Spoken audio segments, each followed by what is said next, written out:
Assalamualaikum warahmatullahi wabarakatuh. Perkenalkan, nama saya Eli Susi Salawati. Saya salah satu mahasiswa Fakultas Tarbiyah Ilmu Keguruan Universitas Cendekia Abditama, program studi Manajemen Pendidikan Islam. Di sini saya ingin mempresentasikan mata kuliah Ulumul Hadis untuk ketentuan dan syarat memenuhi ujian akhir semester dengan judul Hadis Dhaif dan sebab-sebab kedhaifannya. Dan dosen pengampu yaitu Ibu Dewi Lestari MPDI dan penyusunnya saya sendiri, Eli Susi Salawati. Yang pertama, pengertian hadis dhaif. Kata dhaif menurut bahasa berasal dari kata dhaifun yang berarti lemah, lawan kata dari qawi yang berarti kuat. Sedangkan menurut istilah adalah hadis yang di dalamnya tidak didapati syarat hadis sahih dan tidak pula didapati syarat hadis hasan. Yang dinamakan hadis dhaif yaitu hadis yang tidak bersambung sanadnya atau dalam sanadnya itu ada orang yang bercacat. Yang dimaksud orang yang bercacat di sini adalah rawi yang bukan Islam, belum balik, berubah akalnya, buruk hafalannya, dituduh dusta, biasa lalai, fasik atau keluar dari batas agama, tetapi tidak sampai kepada batas kufur. Di samping itu, hadis dhaif juga bisa disebut sebagai hadis yang kehilangan salah satu syaratnya sebagai hadis makbul atau yang dapat diterima. Yang kedua, dhaif disebabkan pengguguran sanad. Maksud dari sanad terputus adalah apabila dalam periwayatan terdapat perawi yang gugur dari rentetan sanad. Gugurnya perawi dalam sanad dapat berbeda-beda tempat. Ada yang gugur dari awal, ada yang gugur di tengah, dan ada yang gugur di akhir. Bisa juga gugurnya di beberapa tempat secara berurutan atau tidak berurutan.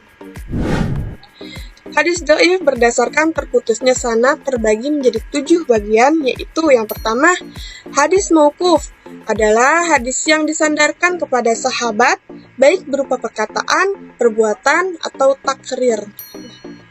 Yang kedua, yaitu hadis maqtu adalah hadis yang disandarkan kepada tabi'in atau orang yang sebawahnya, baik perkataan atau perbuatan.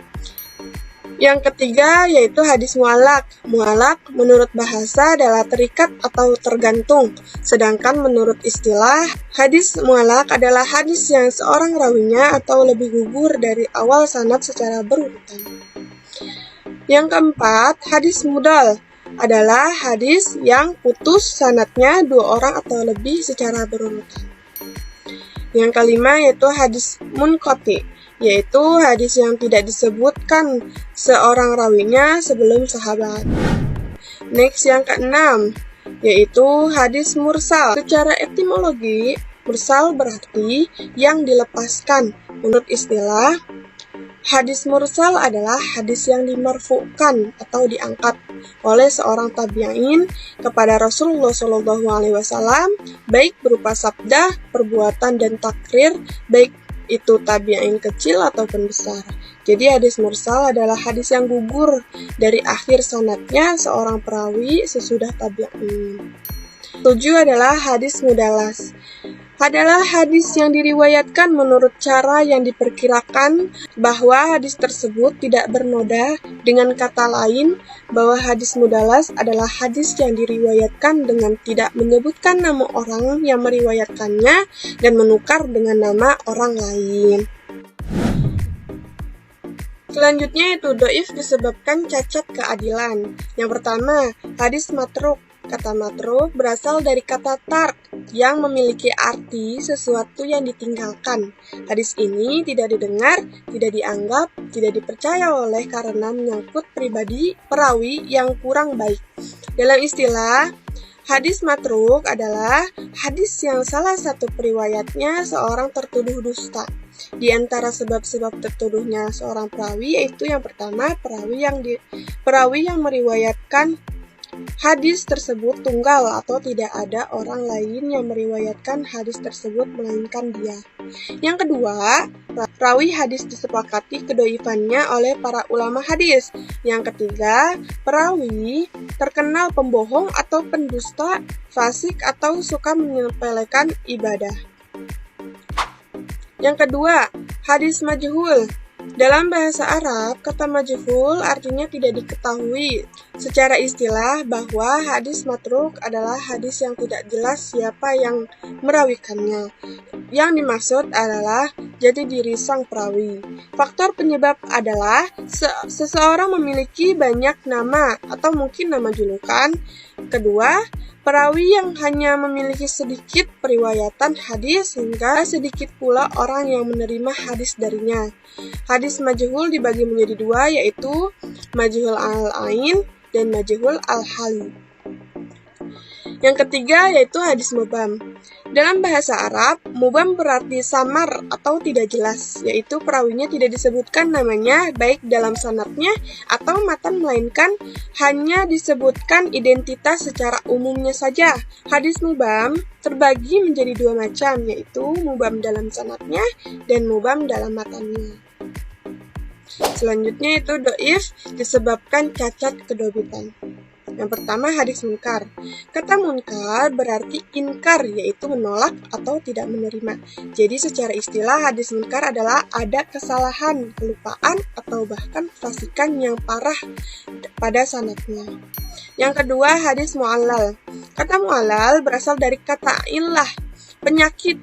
Jadi, yang dimaksud yaitu bahwa hadis yang di dalamnya terdapat illah yang menimbulkan kecacatan pada status kesahihannya. Dan illah bisa terjadi pada matan atau sanad.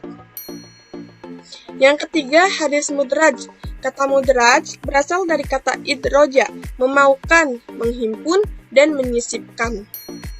Yang keempat, hadis maklub. Kata maklub berasal dari akar kata kolaba yang artinya mengubah, mengganti, berpindah, atau membalik. Jadi maksudnya ialah hadis yang terbaik pada redaksinya baik sanad maupun matannya. Next, yang kelima, hadis mutarib. Kata mutarib artinya guncang atau getar seperti ombak, karena ada dua hadis yang bertentangan dalam segi yang berbeda yang sama kualitasnya. Yang keenam, hadis musahaf dan muharraf. Kata musahaf memiliki arti salah baca, ada tulisan, baik karena salah melihat atau mendengar sehingga memiliki makna istilah hadis yang terdapat perbedaan pada titik hurufnya. Sedangkan kata muharraf memiliki arti mengubah atau mengganti sehingga maknanya berbeda hadis karena beda harokat saja. Yang ketujuh, hadis syadz. Kata syadz berarti ganjil, yang maksudnya adalah perawi meriwayatkan hadisnya hanya sendirian, baik perawinya sikoh ataupun tidak. Baik, cukup sampai di sini presentasi dari saya, kurang lebihnya seperti itu. Mohon maaf bila ada kesalahan kata. Wabillahi taufiq wal hidayah. Wassalamualaikum warahmatullahi wabarakatuh.